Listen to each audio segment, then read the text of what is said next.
Hi there, this is Alice from Hunter College, flying in from New York to Dallas, Texas today at the EarthX conference. We're here with Theo. How you Theo? doing? What's Yes. going on? Yeah, would you like to introduce a bit about yourself? Yeah, just I'm new to the climate activism space.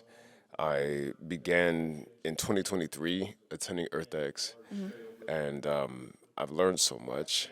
And I'm hosting a new upcoming TV series called Rebirth Earth, and EarthxTV has decided to partner with me in that. And I'm hosting the EarthxTV stage. I've been on History Channel.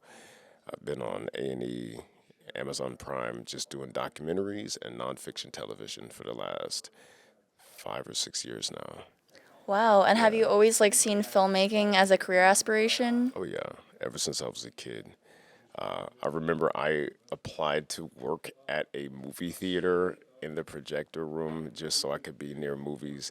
And I completely misunderstood the job and Oh no. didn't get it because I interviewed for the wrong thing. But I've always had a desire to be on film and to make films and tell stories in that way. And So, so, yeah, yeah, so why climate action? it's the biggest thing. The biggest It's thing. it is the biggest thing. It is the only thing that unites us all.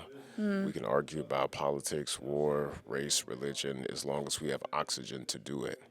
And if we don't have that, we have nothing. So I realize that this underlies a lot of things, and it's an issue that is controversial in some ways, but as the climate worsens, the controversy is getting taken out of it. More and more people are being affected, and I think that this is the trajectory for a sustainable future, and then we can go back to fighting about the other things Gotcha. for sure. And you mentioned some controversies that have been dying down. What do you think is the biggest misconception about climate restoration? It, that like people on the conservative side don't care. There's a spectrum of people on either side. Hmm. Nobody is a monolith. Right. And what you have here, specifically in Texas, is a lot of people who perhaps are hunters Hmm. and they're fishing and wildlife people.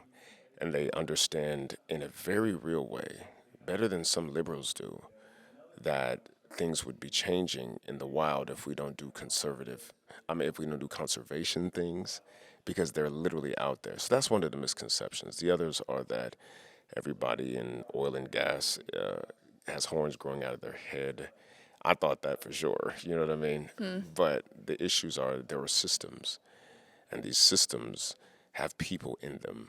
And the people, if you can bring them to the table and implement market-based solutions, you got a better chance than beating them over the head with what's right and what's wrong. And they're also being affected by climate change as well. So the sense of emergency is taking away the doubt. And Mm. that's the only silver lining I can find about it. Other than that, the world is burning. Oh, So, oh. yeah, yeah. And you mentioned bringing people to the table. How about bringing youth to the table? Oh, What kind of youth action is happening today, and what could be done? youth, this might be the most climate passionate generation I've ever seen. Mm. This might be it. And so I'm a millennial. And I remember they really like when I was a kid, Captain Planet came out and whatnot, and they were turning the tide in my generation. But you see, late millennial, Gen Z, these kids are standing up because they're the ones that'll be here the longest, and the emergency is falling squarely on their shoulders in a way that is, I think, healthfully radicalizing them, meaning that they're being super committed.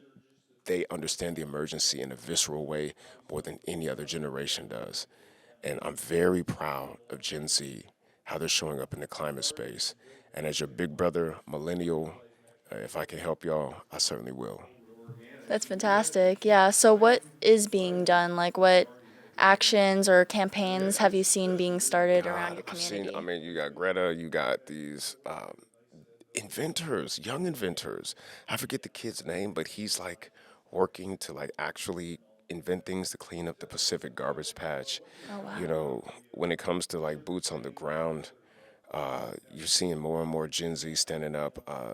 They're overturning governments. You know what I mean? There was Madagascar. There was some stuff that happened in Southeast Asia. The name of the country escapes me at the moment, but I know I did a deep dive on it on my socials. But and climate is the backbone of a lot of it. You know what I mean?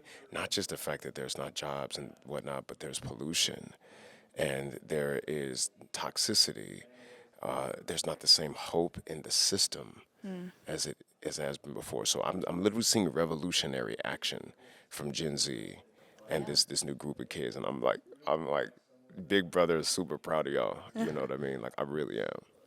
Yeah, thank you so much. And lastly, do you have any words of wisdoms for any youth listening in right now? Yeah, I will say that when you can't think of what else to give you purpose, if you're feeling lost, if you're feeling depressed, just understand that the earth needs you. The earth needs you.